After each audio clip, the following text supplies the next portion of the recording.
Buku kita hari ini 40 kisah menarik dari Al-Quran. Masya Allah, tabarakallah. Kita pilih muka surat 39, iaitu kisah yang ke-15. Konspirasi terhadap Rasulullah sallallahu alaihi wasallam. Kisah ni muslimat, insya-Allah, memang selalu kalau kita baca sirah Nabi, kita akan ma'ruf dengan kisah ni. Kisah berlaku pada permulaan hijrah baginda sallallahu alaihi wasallam. Bismillahirrahmanirrahim. Alhamdulillahirabbil alamin wassalatu wassalamu ala asyrafil anbiya'i wal mursalin wa ala alihi wa sahbihi ajma'in. Rabbi shrah li sadri wa yassir li amri wahlul 'uqdatam min lisani yafqahu qawli. Rabbi zidna 'ilman warzuqna fahman. Allahumma iftah 'alaina hikmataka wasyur 'alaina min khazain rahmatika ya arhamar rahimin. Allahumma inna na'udzubika min 'ilmin la yanfa' wa min qalbin la yakhsha' wa min nafsin la tashba' wa min 'amalin la yurfa' wa min da'watin la yustajabu laha. Ya Allah, ya Tuhan kami, jauhkanlah kami daripada ilmu yang tidak manfaat, jauhkanlah kami daripada hati yang tidak pernah khusyuk, jauhkanlah kami daripada nafsu yang tidak pernah kenyang, jauhkanlah kami daripada amalan yang tidak diterima-Mu ya Allah, jauhkanlah kami daripada doa yang tidak dimakbulkan ya Allah. Wa sallallahu ala sayyidina Muhammad wa ala alihi wa sahbihi wa baraka wa sallam walhamdulillahi rabbil alamin, amma ba'du. Alhamdulillah, terima kasih kepada Kak Salwa, Masya Allah, yang sudi menjemput saya sebagai jemputan lah, bukan gantilah sekarang, insyaAllah. Tapi sebenarnya saya tak kisah pun ganti ke jemput ke, bagi saya ni satu apa kita kata peluang dakwah, insyaAllah. Dan juga sahabat-sahabat muslimat yang dirahmati, yang dikasihi, walaupun dengar negeri jauh-jauh belaka, tapi sebenarnya menetap di Selangor, betul kan? Allahu Akbar. Kepada juga rakan-rakan muslimah yang tak ada dekat atas kerusi sekarang ni, kita berdoakan moga Allah Ta'ala permudahkan urusan masing-masing, insyaAllah. Jangan pula kawan kita tak datang, kita kata kau tak baik, tak datang. Jangan, doa, ya Allah, barangkali dia mempunyai hal yang tak dapat dielakkan, permudahkanlah ya Allah urusannya ya Allah. Moga akan datang dia dapat bersama-sama lagi dengan kita dalam majlis ilmu, insyaAllah. Jadi muslimat, buku kita hari ini 40 kisah menarik dari Al-Quran. Masya Allah, tabarakallah. Kita pilih muka surat 39, iaitu kisah yang ke-15. Konspirasi terhadap Rasulullah sallallahu alaihi wasallam. Kisah ni muslimat, insya-Allah, memang selalu kalau kita baca sirah Nabi, kita akan ma'ruf dengan kisah ni. Kisah berlaku pada permulaan hijrah baginda sallallahu alaihi wasallam. So kalau muslimat yang tak ada buku ni, saya mohon banyak kemaafan sebab stoknya tu sangat terhad lah. InsyaAllah, saya berjanji pada diri saya, tapi bukan pada muslimat lah, berjanji pada diri saya akan datang, saya akan cuba sehabis mungkin insyaAllah untuk bawa juga buku ni. Tapi ala kulli hal ada hikmahnya. Muslimat mungkin akan sibuklah catik dalam nota. Kalau ada buku dia action sikit, dia tak nak catik, tapi sekarang dia kena ada nota untuk dia catik, insyaAllah. Okey. Surah Al-Anfal ayat 30. Boleh muslimat cek dalam handphone masing-masing. Surah Al-Anfal ayat 30.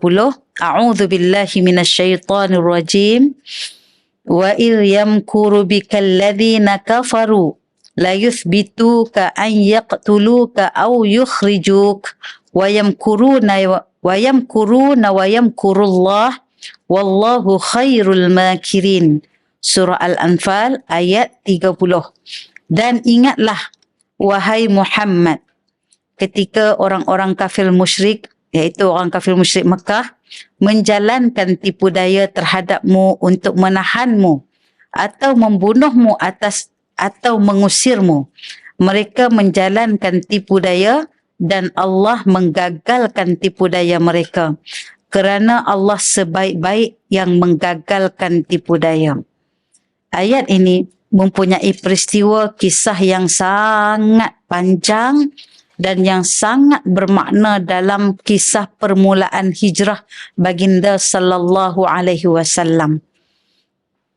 Di mana muslimat, kalau kita tengok daripada kisah di sebalik ayat ini, kaum Quraisy telah membuat sebuah perancangan untuk membunuh baginda sallallahu alaihi wasallam atas kerana dakwah baginda yang mereka tak persetujui.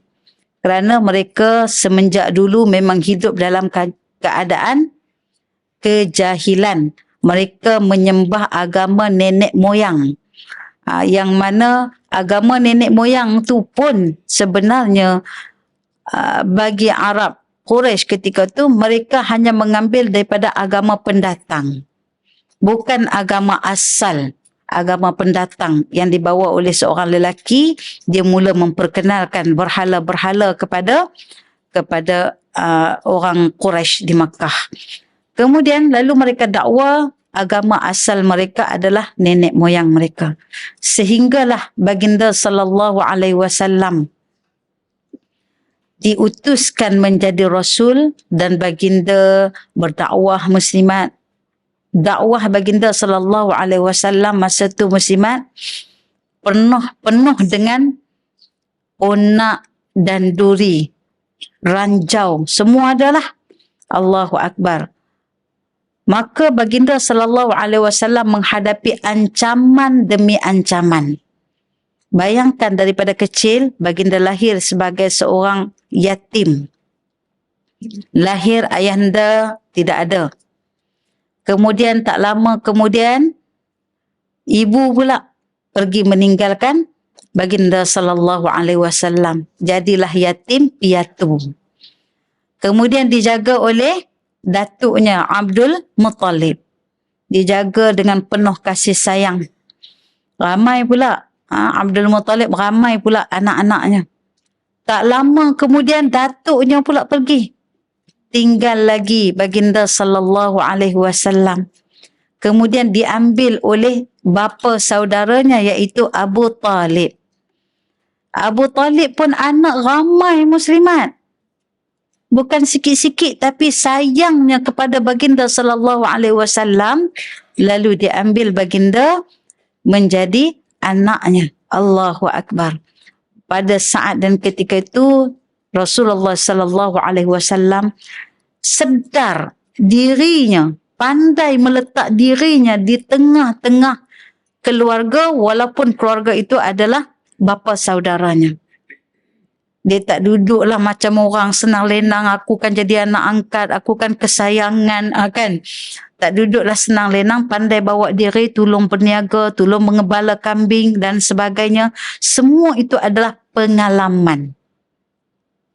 Muslimat, saya ada dengar satu Ustaz Muhammad Al-Amin menyatakan bahawasanya ilmu itu adalah menuntut kepada kepandaian. Sedangkan pengalaman itu menuntut kepada kecerdikan. Bila gabung kedua-dua, dia jadi bijaksana. Proses baginda sallallahu alaihi wasallam nak menjadi seorang rasul, Allah Ta'ala sertakan ilmu dan juga pengalaman. Pengalaman itu bukan hanya pengalaman yang nikmat-nikmat, yang seronok-seronok saja. Semuanya bermula daripada penderitaan, kesusahan, kepayahan. Itulah yang membuatkan kita jadi cerdik. Pengetahuan diikuti pengalaman.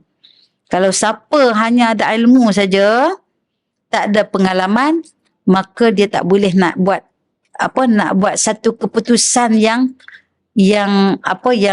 keputusan yang tepat. Sebab apa? Dia hanya boleh cerita ini teorinya. Ini teorinya sahaja. Dia tak boleh nak cerita keputusan yang tepat daripada hasil ilmu tersebut.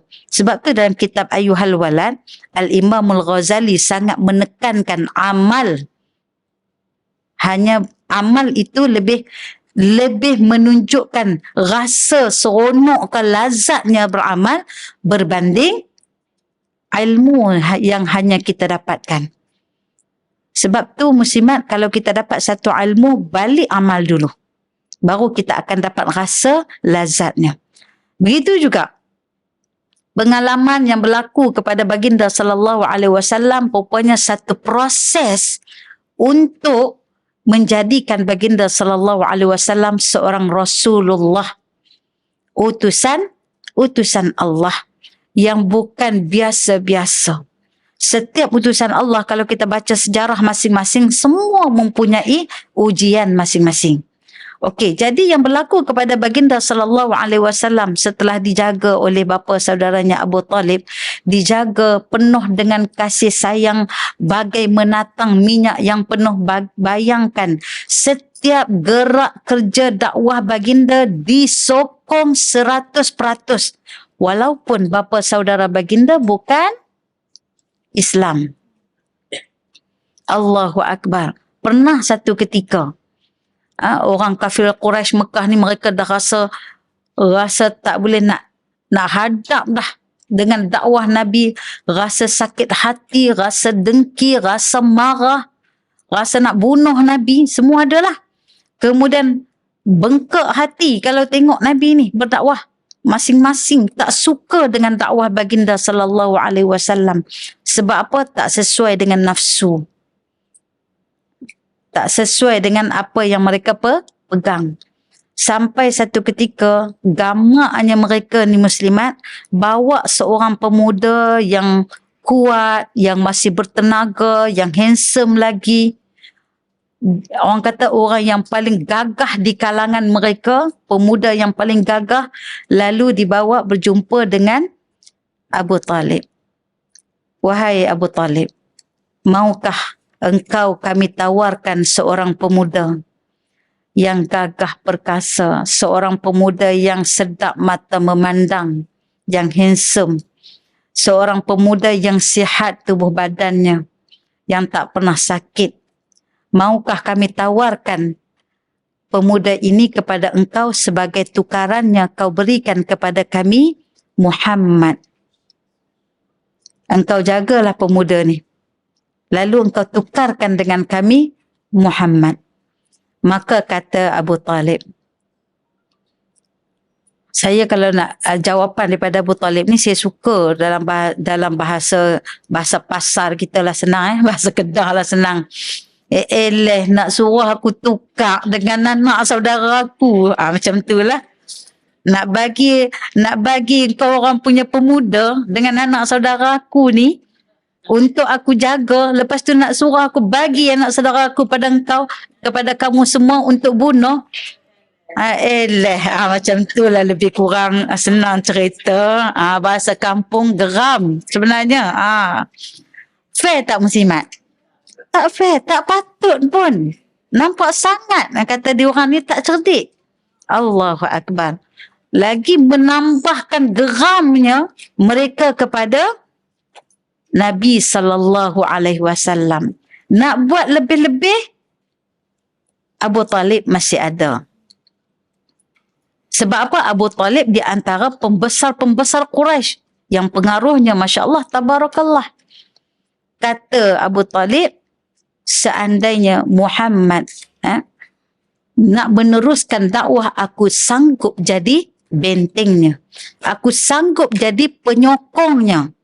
Allahu Akbar. Tu muslimat.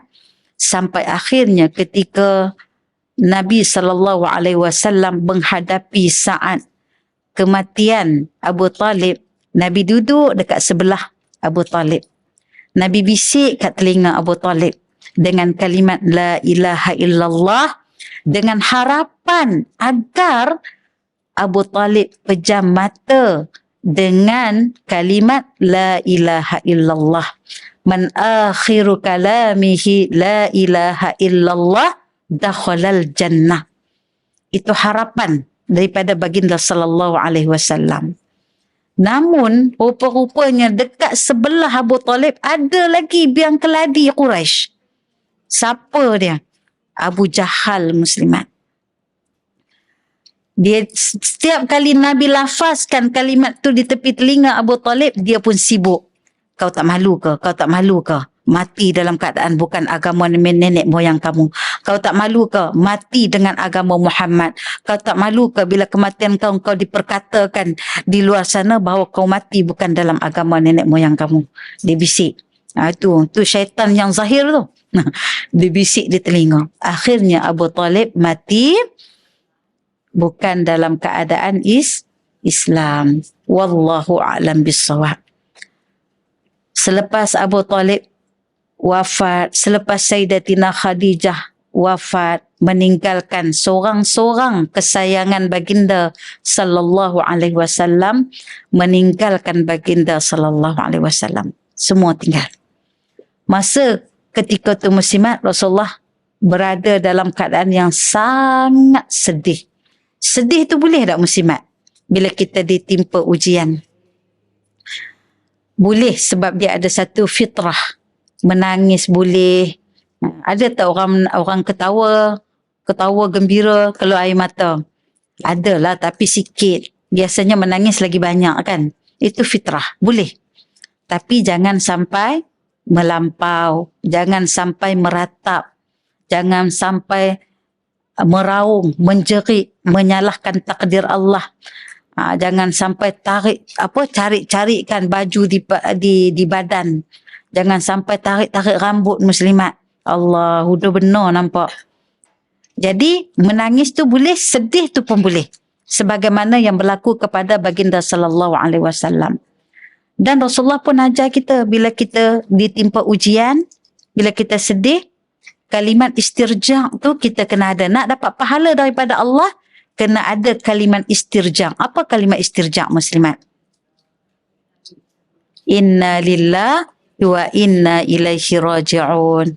Hatta kasut hilang pun. Keluar nanti tengok Allah kasut tak ada. Inna lillahi wa inna ilaihi raji'un. Kawan sebelah tanya, kenapa kak? Siapa mati? Sebab kita biasa, kalau inna lillah tu adalah orang yang meninggal dunia. Sebenarnya boleh saja pada semua keadaan ujian. Sebut saja. Tapi saya pun kadang-kadang risau muslimat. Akak tu baru cerita kat dalam grup WhatsApp. Kata ada tolong doakan akak ni supaya sihat semula. Sekarang dia berada di hospital. Saya nak sebut inna lillah pun risau. Sebab kebiasaan kita kalau sebut inna lillah, biasa sekali saya buat macam tu, dia cakap, Ustazah, dia tak mati lagi. Sudah. Sebenarnya kalimat inna lillah ni boleh dalam apa jua keadaan musibah. Kemudian Nabi ajar lagi satu dekat kita. Lepas kita sebut inna lillahi wa inna ilaihi raji'un, ada satu doa ni, kalau kita baca, kita akan mendapat 10 pahala kebaikan daripada Allah. Masya Allah, tabarakallah. Kita akan dapatlah pahala. Iaitu, Allahumma ajurni fi musibati. Ya Allah, berikanlah pahala kepadaku atas apa ujian yang menimpa diriku. Wakhlufli ataupun wakhlifli khairum minha. Dan gantilah dengan yang lebih baik daripada ini. Masya Allah. Kita duk rasa contohlah ada musibah besar, kita duk rasa yang itulah yang terpaling kita sayang.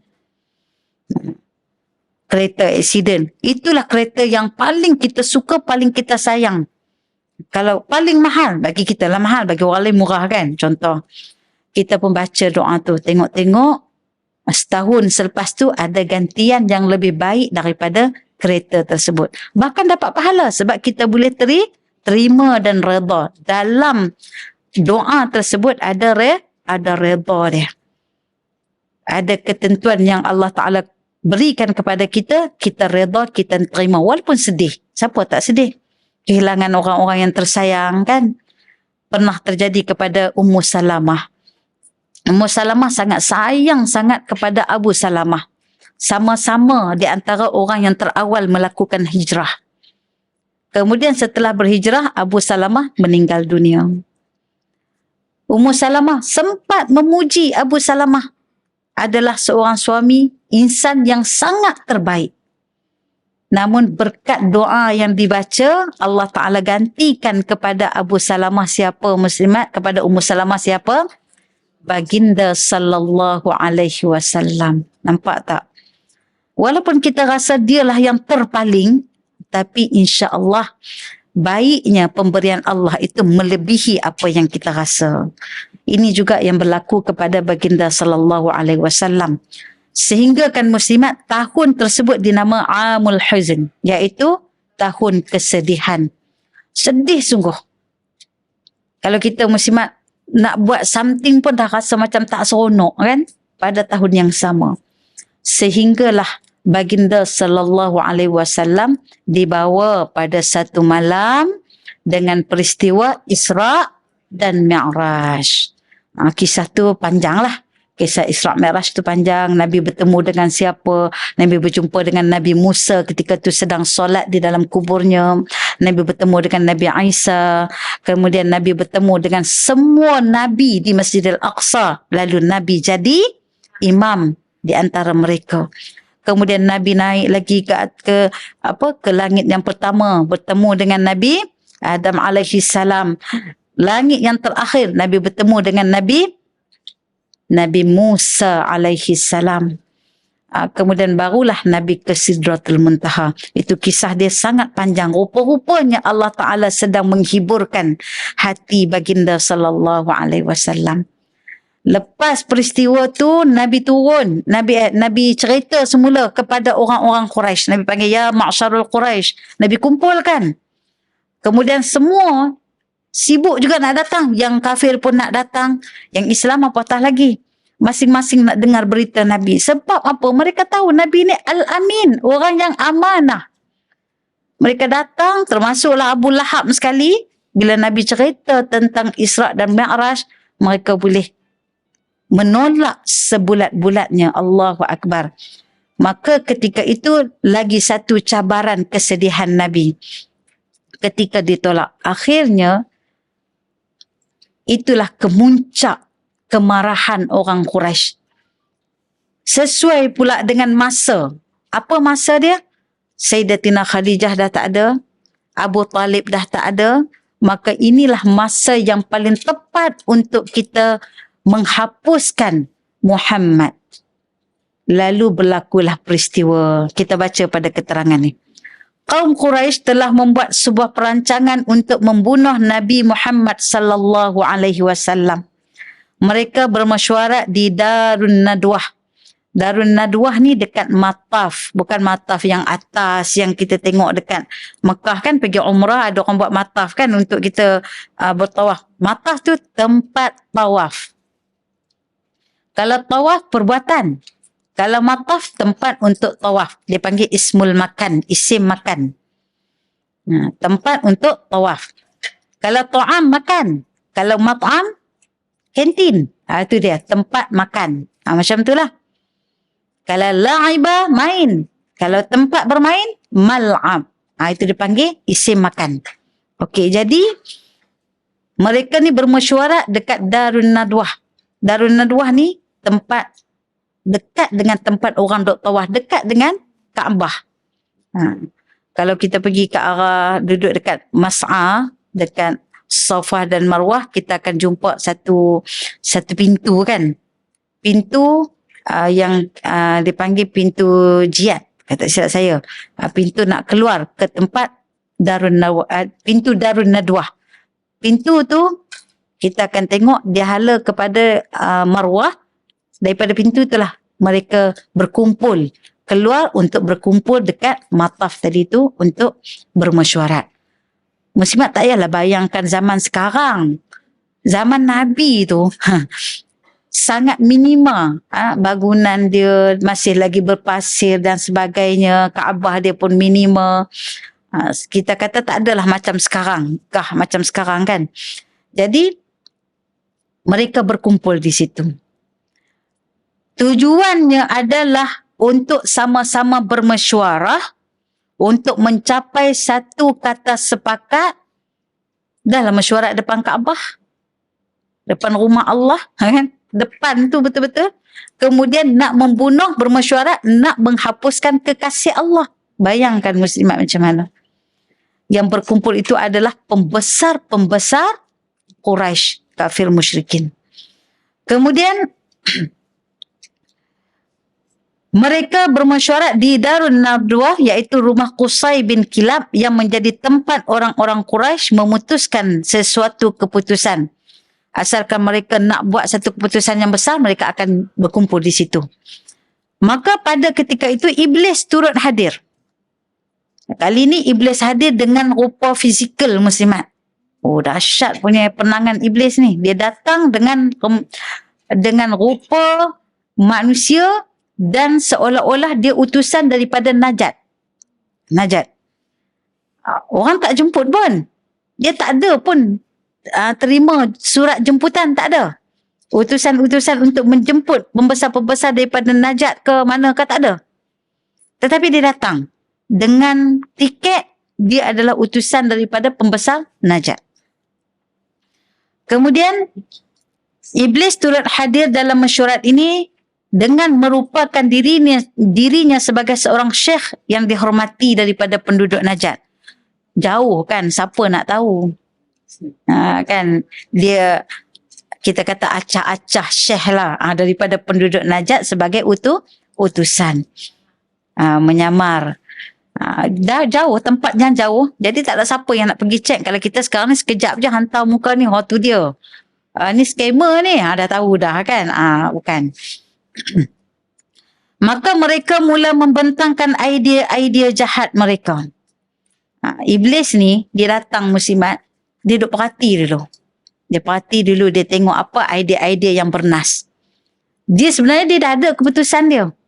Ada dah keputusan dia. Cumanya, dia tak naklah terkedepan sangat. Tunggu dulu. Tunggu masa dia. Maka salah seorang daripada mereka memberi cadangan. Saya cadangkan supaya dia, Muhammad, dipenjarakan. Dengan itu dia tidak dapat lagi membuat perkara yang menyusahkan kita. Maksud kata mereka tangkap, mereka penjarakan dia. Lalu Iblis yang merupakan dirinya sebagai seorang syekh daripada Najat ni, apa dia kata? Ini bukanlah satu cadangan yang baik. Dia bangkang terus. Oh, macam dia pula jadi pengerusi mesyuarat. Itu punya karakter dia tu. Dia datang sebagai seorang utusan, tetapi bila dia duduk dalam satu mesyuarat, dia conquer mesyuarat tu. Macam dia pula pengerusi. Yang seronoknya semua orang boleh ikut dia. Semua orang dengar cakap dia. Allahu Akbar. Apa alasannya? Jikalau kita berbuat demikian, nescaya penyokongnya yang berada di luar akan berhimpun dan menyerang kita. Follower Nabi SAW akan menyerang. Ini memang dipraktiskan daripada zaman berzaman. Okey. Maka berilah pandangan yang lain yang lebih baik. Bahkan duduk dalam penjara, Nabi boleh berdakwah dengan orang dalam penjara. Seperti mana Nabi Yusuf alaihi salam. Dia penjara 7 tahun. Duduk dalam penjara, bila keluar saja, bukan sekadar Nabi Yusuf yang dibebaskan, maka yang lain yang duduk dalam penjara semua jadi baik. Masya Allah, tabarakallah. Itu orang baik tu. Dibuang dekat mana pun dia akan jadi pulau. Allahu Akbar. Bukan diletak dekat mana semua orang tak suka, bukan. Kalau kata sampai kita duduk di tempat mana orang tak suka, kita bukan jangan kata ke orang, kita kena muhasabah diri. Tapi kalau duduk dekat mana jadi pulau tu, Allahu Akbar, barakah dia insya-Allah. Maka bangun pula orang yang kedua. Lalu mereka berkata, saya berpandangan bahawa kita menghalaunya keluar dari sini, maka sudah tentu kita akan bebas daripadanya. Yang ni pun Iblis bangkang. Dia tak nak. Sebab apa? Dia ada alasan dia tersendiri dan alasan dia sangat kukuh. Apa alasan dia? Jika kita lakukan demikian, maka ia akan mendatangkan bahaya kepada kita. Sebab apa? Tidakkah kamu lihat betapa manis dan indahnya percakapan Muhammad yang dapat meresap ke dalam lubuk hati pendengarnya. Rasulullah sallallahu alaihi wasallam ini masya-Allah bila bercakap itu disebut jawami'ul kalim. Rasulullah bercakap muslimat sedikit terpesona habis hati-hati orang yang mendengar. Bukan orang Islam saja muslimat, bahkan orang kafir. Bukan orang kafir yang gemar, bahkan orang kafir yang benci pun suka dengar percakapan apa saja yang keluar daripada mulut baginda sallallahu alaihi wasallam. Pernah jadi satu peristiwa. Rasulullah kan biasanya akan bersolat di Kaabah, dekat Kaabah. Biasa Rasulullah solat masuk daripada rukun Syami. Muslimat pejam mata bayangkan rukun Syami dekat mana ni. Dia ada rukun Iraqi, Yamani, Syami, lagi rukun apa? Satu lagi. Rukun apa? Allahumma salli ala Sayyidina Muhammad. Ada 4 semua. Rukun dekat Hajarul Aswad. Okey. Nabi akan masuk daripada rukun Syami sebab masa di Mekah, Nabi tak diperintahkan untuk menghadap ke Kaabah, tapi diperintah untuk menghadap ke Baitul Maqdis terlebih dahulu. 17 bulan Nabi duduk menghadap ke Baitul Maqdis. Daripada Mekah, Nabi akan masuk walaupun menghadap ke arah daripada rukun Syami yang terus kepada Baitul Maqdis, tetapi depan tu ada Kaabah. Nabi biasa bersolat di situ. Solat pada ketika itu tidak lagi disyariatkan 4, 3, 4, 2. Belum lagi. Semua 2, 2, 2. Okey. Bila Nabi bersolat di situ, Nabi baca ayat-ayat Al-Quran. Jadi orang yang lalu, lalang ke apa, semua dapat dengar. Pernah satu ketika, orang-orang Quraisy yang sangat membenci dengan Nabi ni, termasuklah Abu Jahal dan beberapa orang sahabat dia, kawan-kawan dia, mereka ni benci. Dekat luar benci, kat dalam sayang rupanya. Suka sangat nak dengar suara Nabi.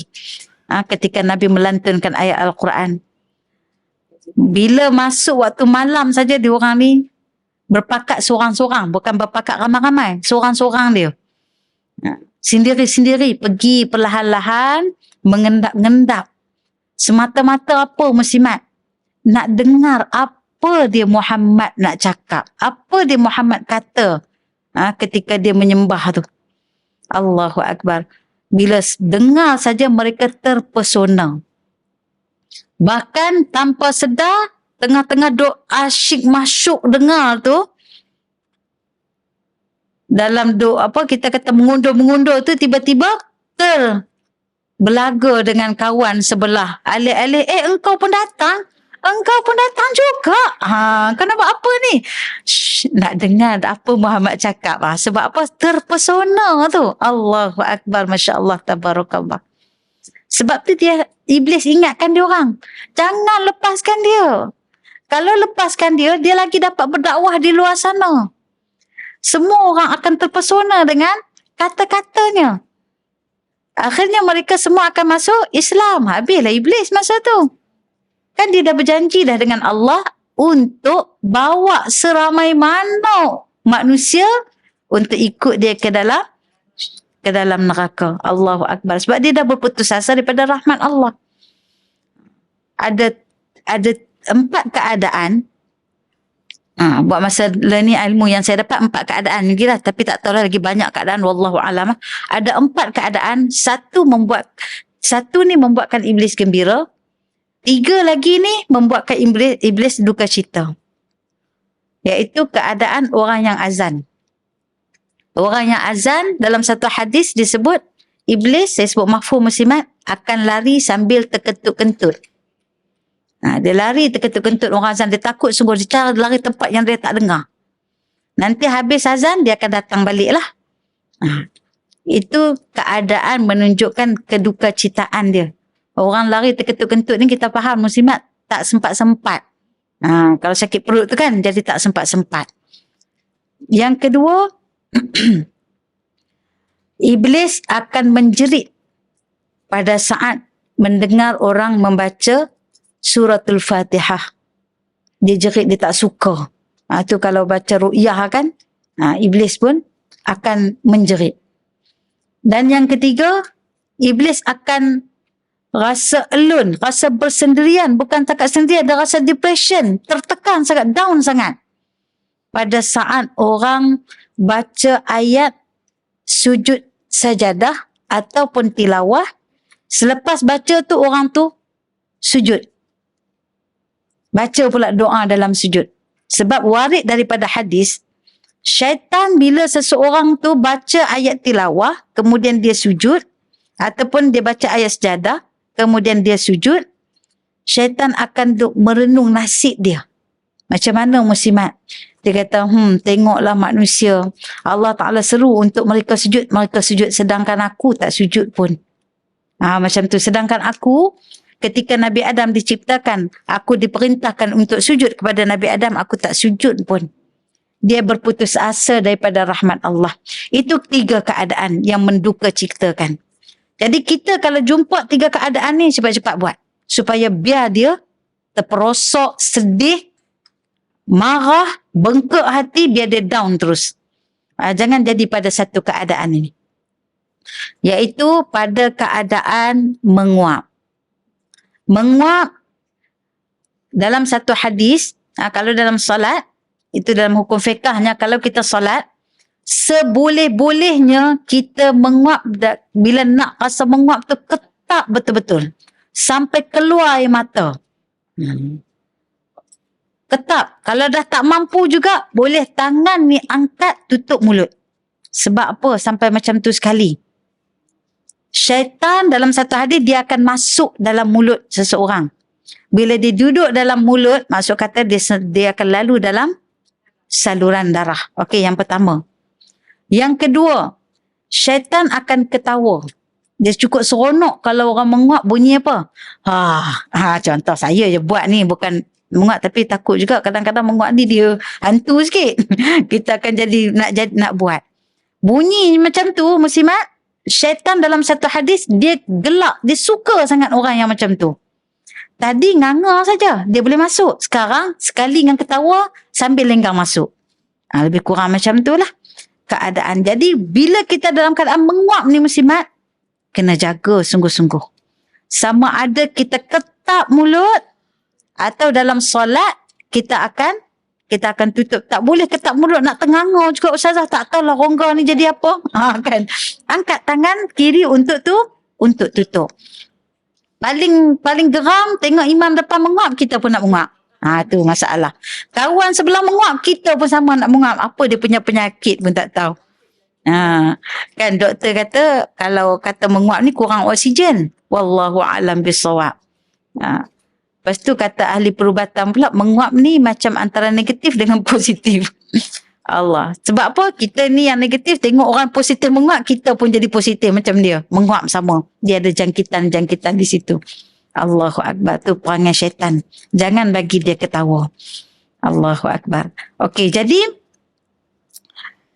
kat mana dah saya pergi jauh dah ni? Kena patah balik.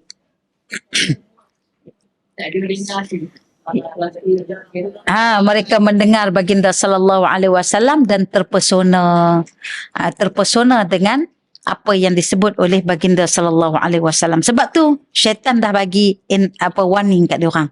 Kalau kamu lepas saja, habislah. Nabi keluar, Muhammad keluar di sana, Muhammad boleh bercakap, Muhammad boleh berdakwah dan orang akan ikut, bahkan berbondong-bondong orang akan masuk Islam. So dia pun dengan penuh rasa macam jadi pengurusi tadi ni, dia pun membangkang. Masa tu Abu Jahal pun dengar cakap dia tu, yang heran tu. Kemudian, tidakkah kamu lihat betapa manis dan indahnya percakapan Muhammad yang dapat meresap dalam lubuk hati pendengarnya? Lalu nanti dia akan mengumpulkan pengikutnya dan menyerang kita. Maka saya suka sekiranya terdapat cadangan yang lain yang lebih baik. Dia cari siapa nak bagi cadangan. Itu kan kerja pengerusi buat kerja macam tu kan. Siapa-siapa ada lagi cadangan. Allahu Akbar, Masya Allah. Maka Abu Jahal pula berdiri membentangkan cadangannya. Cadangan Abu Jahal ni memang mandatori punya. Saya ada sebuah pandangan yang tidak terlintas di fikiran kamu semua. Saya berpandangan bahawa kita mengambil daripada setiap kabilah seorang pemuda yang gagah, lalu kita mengarahkan mereka untuk menerkam dan membunuh Muhammad. Itu cadangan yang berani mati tu. Nak bunuh baginda sallallahu alaihi wasallam. Maka sudah tentu kabilahnya tidak mampu untuk memerangi kabilah-kabilah yang lain. Kalau diorang lantik seorang saja anak muda daripada salah satu kalangan kabilah, mungkin kabilah tu akan diserang oleh kabilah yang lain. Sebab apa? Yang mereka nak bunuh ni bukan orang biasa. Yang mereka nak bunuh tu adalah cucu kepada ketua kabilah yang terbesar di situ, Abdul Muttalib. Masya Allah, tabarakallah. Maka cadangan Abu Jahal tadi ni kumpul semua anak muda daripada mana-mana kabilah agar bila berlaku pembantaian nanti tidak ada siapa yang saling salah menyalah. Allahu Akbar. Kemudian maka Iblis pun menjawab, ya inilah pandangan yang terbaik. Sebenarnya inilah yang dia nak. Dia duduk tunggu je. Ada siapa yang keluarkan pandangan ni, inilah dia. Perangai Iblis ni muslimat, dia lebih rela duduk sebalik tabir. Tu sebab bila dia boleh kumpul manusia sebanyak-banyak yang masuk ke dalam neraka, nanti dia akan ada saling salah menyalah. Isteri salahkan suami, tu dia lah, dulu ya Allah suami aku tak suruh pun aku buat macam ni, suami aku tak galakkan aku pergi majlis ilmu fardu ain, suami aku tak bagi pula aku pergi. Dia akan salah menyalah. Suami dia kata, dulu engkau kan ada otak, ada fikiran, kau pergilah sendiri. Contoh kan, anak salahkan mak ayah, rakyat salahkan pemimpin, pemimpin pun salahkan rakyat, saling menyalah. Masa tu akan ada peristiwa yang macam tu. Bukan cerita dongeng ni, akan ada peristiwa yang macam tu. Ulama, rakyat menyalahkan ulama pun ada, menyalahkan mufti pun ada, mufti menyalahkan rakyat pun ada, sebagainya. Guru menyalahkan anak murid menyalahkan guru, saling menyalah. Termasuk juga dengan syaitan ni. Kau lah syaitan, ajak aku sangat. Dia kata, aku tak ajak apa pun, aku cuci tangan je kat sini. Aku ajak, kenapa kau ikut? Allah dah bagi dah akal dekat engkau orang. Kan untuk fikir mana baik, mana buruk, kau dah boleh pilih dah. Apa ikut? Dia cuci tangan di situ. Tu perangai syaitan. Tu kita kena berkeras lah sikit, bagi ada prinsip sikit dengan syaitan ni. Biar dia takut sikit kan. Asyik takut je dekat dia. Allahu Akbar, Masya Allah, tabarakallah. Syaitan pula dia ada tentera dia, nafsu. Nafsu ni lagi dahsyat muslimat. Sifat dia pujuk. Syaitan bisik je. Dia was-waskan kita je. Nafsu dia pujuk. Hari ni tak dapat, tak apa besok. Besok tak dapat, lusa. Dah dapat pula, minta kat suami. Suami kata apa, tak boleh. Dia pujuk sampai boleh. Itu nafsu nama dia. Nak kenal nafsu, yang tu dia punya style. Okey. Allahu Akbar. Kemudian Allah memberitahu kepada baginda sallallahu alaihi wasallam mengenai perancangan yang diatur secara rahsia oleh musuh-musuh itu. Maksud kata masa mereka mesyuarat tu tengah hari. Kisah tu tengah hari. Allah Ta'ala bagi tahu tengah hari tu juga kepada baginda sallallahu alaihi wasallam segala apa yang mereka sedang rancangkan. Malam tu baginda akan berhijrah dengan Sayyidina Abu Bakar. Bila Rasulullah sallallahu alaihi wasallam tahu, Rasulullah pun pergi berjumpa dengan Sayyidina Abu Bakar. Tempat rumah Sayyidina Abu Bakar dekat dengan Hotel Hilton. Muslimat pejam mata bayang Hotel Hilton kat mana kat Mekah. Dekat je kan, tak jauh. Rumah baginda sallallahu alaihi wasallam belakang dekat dengan Marwah tu. Okey, bila sampai dekat Hotel Hilton tu, saya sebut Hotel Hilton pula, dekat rumah Sayyidina Abu Bakar, Rasulullah pun khabarkan kepada Sayyidina Abu Bakar. Masya Allah. Seronok, gembira Sayyidina Abu Bakar apabila dipilih oleh Rasulullah untuk berhijrah bersama-sama dengan baginda sallallahu alaihi wasallam. Memang dia tunggu lama. Memang dia seronok sebenarnya dia nak pergi hijrah lah, tetapi tak mendapat arahan daripada baginda sallallahu alaihi wasallam. Rupa-rupanya Rasulullah nak pilih menjadi teman seperjalanan. Dia dipanggil suhbah. Suhbah ni maksudnya menjadi teman seperjalanan guru-guru ataupun dengan Nabi, bersuhbah dengan Nabi. Masya Allah. Kita kalau kata contohlah Kak Salwa kata jom kita pergi ni dengan guru-guru sekian-sekian. Maka kita pilih itu adalah waktu-waktu yang barakah untuk bersohbah dengan guru. Sebab duduknya kita di sini tak sama dengan kita musafir dengan para guru, tak sama. Bila kita bermusafir dengan para guru, kita bermasyakah, bersusah payah di sana, kita akan jumpa macam-macam ilmu hikmah. Kita akan dengar mutiara-mutiara hikmah daripada guru di sepanjang perjalanan. Di situ kita akan dapat keberkatan dia. Allahu Akbar, Masya Allah. Walaupun tak ada kata-kata dan sebagainya, berjalan, bersohbah dengan guru ni pun banyak keberkatan dia. Jadi Sayyidina Abu Bakar As-Siddiq ni sangat seronok. Rupa-rupanya dia dah ada sedia lama dah 2 ekor unta untuk dia dan Nabi SAW. Unta ni pula memang diberi makan satu rumput, yang rumput ni muslimat dapat menguatkan otot-otot unta. Unta saja nak, manusia jangan lebih makan rumput tu. Nama rumput tu adalah rumput khabal nama dia. Muslimat boleh google lah tengok. Memang dia bagi makan sebelum tu lagi. Kemudian di sinilah bermulanya perancangan strategi Rasulullah sallallahu alaihi wasallam. Di mana Rasulullah diperintahkan untuk keluar pada waktu malam. Barakah muslimat. Rasulullah pun suruh kalau kita nak bermusafir, mula pada waktu malam. Waktu malam yang terbaik adalah 1/3 malam.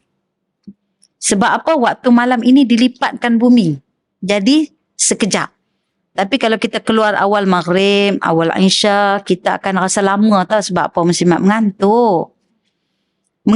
Tapi kalau kita keluar pukul 3 pagi, insya-Allah sampai sekejapnya. Saya pernah try. Nak ikut hadis ni try. Bangun pukul 3 pagi, 3:30 start keluar daripada rumah. Sampai betul-betul di Kedah, jam 9:30 pagi. Masih awal muslimat. Saya tak naik pula tiket terbang tak. Nabi boleh je nak minta dekat Allah. Datangkan 2 ekor burak. Baru saja. Peristiwa Isra Mi'raj boleh saja, tapi Nabi tak nak. Itulah proses Nabi nak bagi tahu kepada kita dalam sejarah ni. Proses strategi kita kena ada usaha untuk agama Allah, bukan hanya tawakal, bahkan kena ada usaha. Wa idza azamta fatawakkal 'ala Allah. Dua-dua ni kena ada. Bila kamu berazam, kamu bersusah payah, berusaha, maka tawakal kepada Allah tu penting. Ini strategi Nabi. Bahkan baginda sallallahu alaihi wasallam, orang yang berpengalaman dalam mengembala kambing. Maka di situlah timbulnya idea macam mana nak memadam jejak-jejak pemergian baginda nanti tanpa diketahui oleh musuh. Terutamanya Abu Jahal. Muslimat, Abu Jahal dia punya hidung dia, dia punya bau, dia dapat bau dia lebih dahsyat daripada hidung anjing. Hidung anjing dia boleh setakat cari dadah aja. Tapi hidung Abu Jahal ni kelebihan yang Allah Ta'ala bagi dekat dia. Orang yang kembar pun dia boleh bezakan. Seiras tu. Macam kita kata unit forensik boleh tengok DNA lah, senang cerita. Lalu bagaimana Rasulullah yang wangi tu senang saja dapat dia jejak. Lalu Rasulullah guna strategi.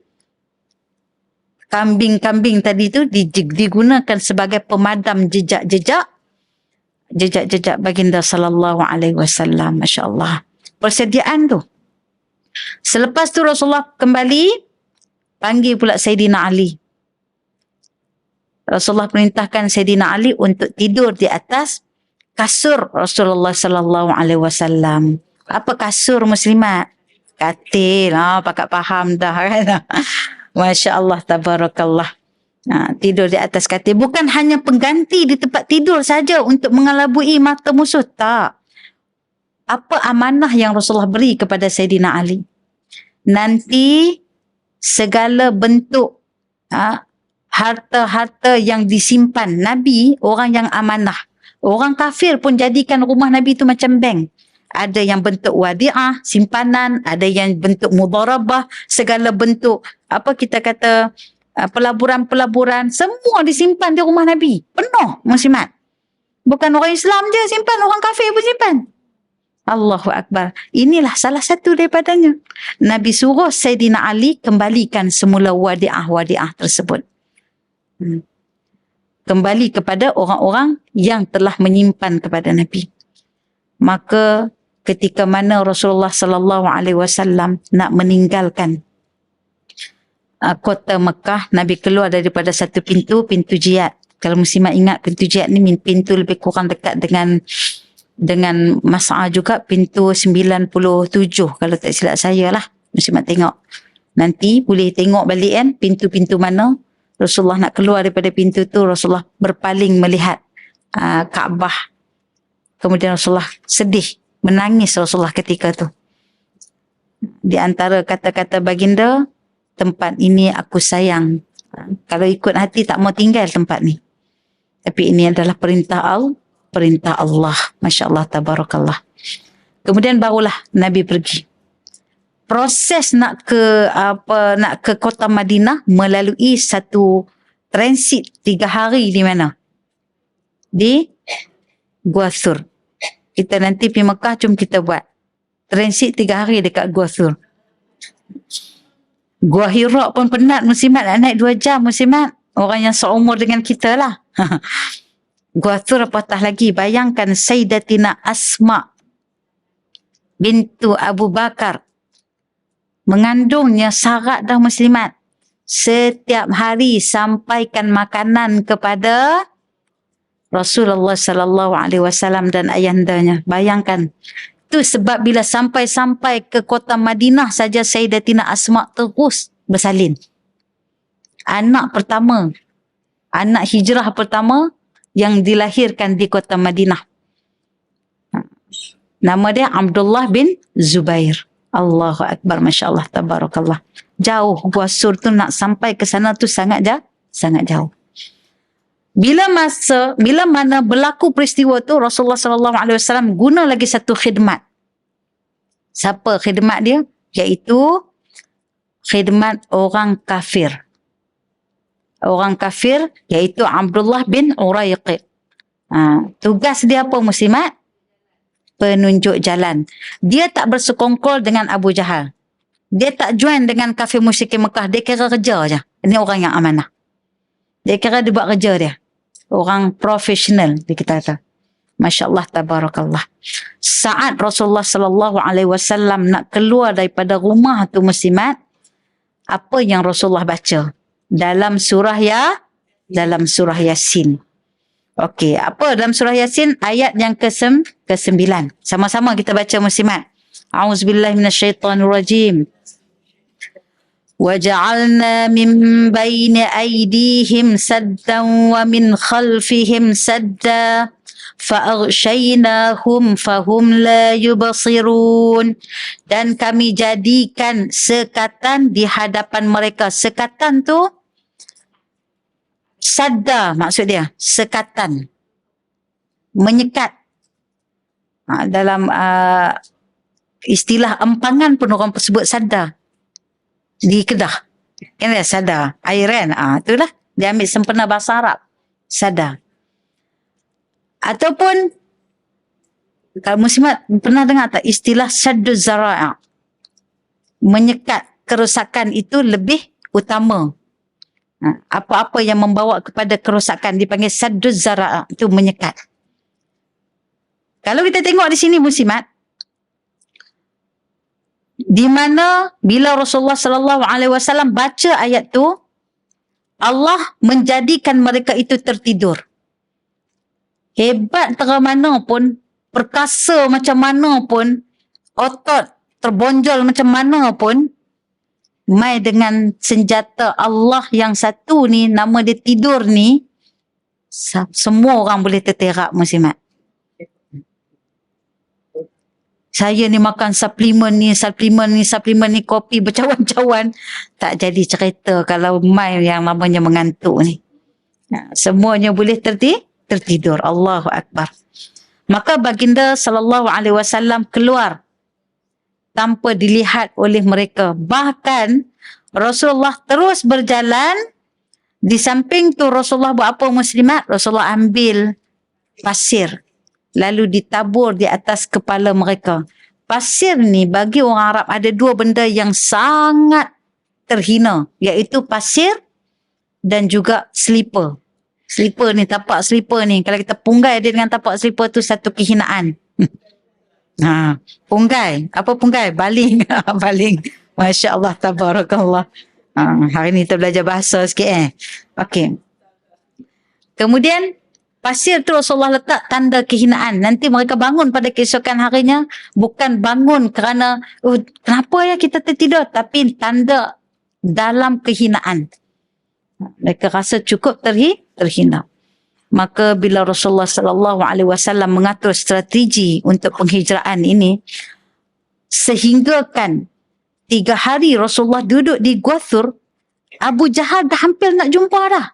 Tetapi tentera-tentera yang ikut tu yang kata apa? Tak payahlah pergi. Gua tu pun ada sarang labah-labah.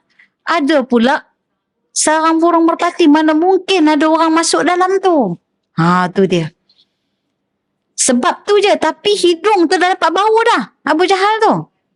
Tapi oleh kerana tentera dah bagi motivasi jangan pergi, tak pergilah dia. Akhirnya, Masya Allah, Rasulullah lalu beberapa kawasan yang tidak pernah dilalui oleh orang lain, yang jarang-jarang dilalui oleh orang lain, sampailah baginda ke kota Madinah, lalu disambut dengan apa muslimat? Dengan satu nasyid. Apa nasyid dia? Tala'al badru alaina min saniyatil wada'. Apa maksud min saniyatil wada' ni muslimat? Satu tempat muslimat. Tempat ni satu ketika dulu, sebelum kedatangan baginda sallallahu alaihi wasallam di kota Madinah, ada Arab yang tinggal di sana yang bernama Aus dan Khazraj. Mereka ni hidup dengan saling, kadang-kadang bergaduh, kadang-kadang okey, kadang-kadang KO. Gaya nak baik, orang Yahudi cucuk. Gaduh semula. Tu dia cucuk perkauman. Kamu kena ingat bangsa kamu Aus, begini kehebatan kamu. Wahai Khazraj, kamu kena tengok kemuliaan bangsa kamu, begini. Jadi kamu jangan bersatu dengan dia orang. Selalu tak boleh, tak sempat nak ngam, jadi bergaduh balik. Tempat orang-orang Yahudi nak bermesyuarat, nak melagakan orang-orang Arab ni, ada satu tempat yang bernamanya Al-Wada'. Di tempat itulah mereka kalau seboleh tak membenarkan siapa pun masuk ke situ kecuali orang Yahudi. Sebab tu mereka buat satu provokasi. Mereka buat satu ancaman.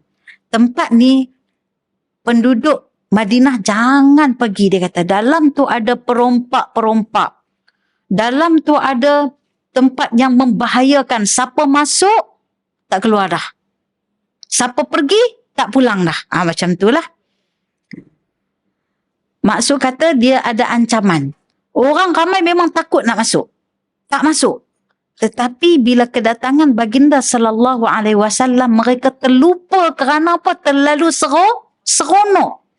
Yang hamba pun lalu kawasan tu, wanita-wanita lalu, kanak-kanak lalu, penduduk-penduduk Madinah yang lain pun lalu daripada kawasan min saniyatil wada' ni, semata-mata nak sambut baginda sallallahu alaihi wasallam. Bila mereka masuk saja kawasan tu, mereka tengok, tak ada apa pun. Yang duk cerita kata dulu ada perompak, ada ancaman-ancaman bahaya dan sebagainya, tak ada apa. Rupa-rupanya tipu daya orang Yahudi yang mereka nak jadikan tempat itulah tempat bermesyuarat penting mereka. Untuk apa? Untuk mereka merancang rancangan jahat mereka kepada orang-orang Arab ketika tu. Apatah lagi dengan kedatangan baginda sallallahu alaihi wasallam. Jadi insya-Allah muslimat, cukuplah dengan kisah kita hari ini berkenaan tentang kisah menarik daripada Al-Quran, perancangan jahat mereka untuk membunuh baginda sallallahu alaihi wasallam. Jadi akhir kalam, wabillahi taufiq wal hidayah. Wassalamualaikum warahmatullahi wabarakatuh.